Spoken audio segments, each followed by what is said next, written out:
Hello everybody, this is William Amzallag, and I want to welcome you to our 6th episode of Jeunesse Longevity TV. Jeunesse, we are redefining youth.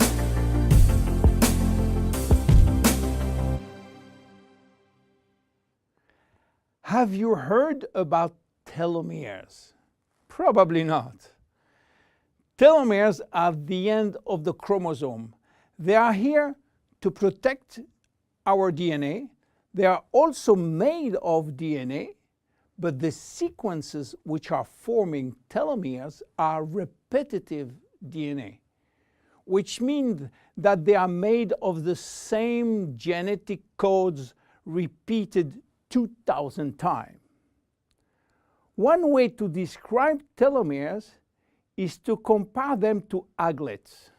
You know, these plastic caps at the end of the shoelaces.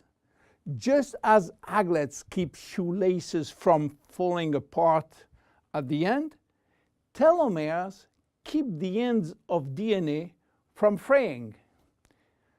So why this DNA is made of repetitive DNA sequences?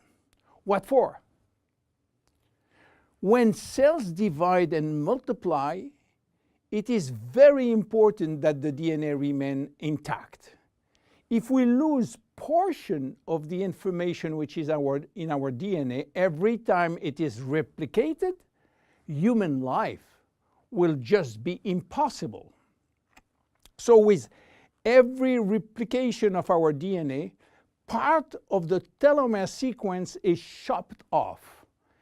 But this really doesn't matter, because we are losing the same sequences of nucleotides, the same code.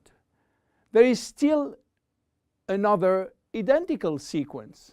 This is how nature protects the DNA in a chromosome. Meanwhile, after 50 to 70 division, the cells in our body reach a stage where there is no more telomeres to protect our DNA, so these cells cannot longer reproduce themselves. They reach what we call a retirement-like state in which they die or no longer divide. This end point is called senescence. And when senescence reaches a majority of cells, we die of old age. Today, we can measure the biological age of cells by the length of the telomere.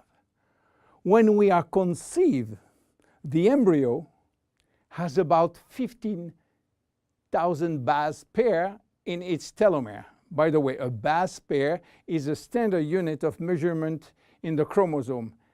And the total length of a DNA strand is 3 billion base pairs.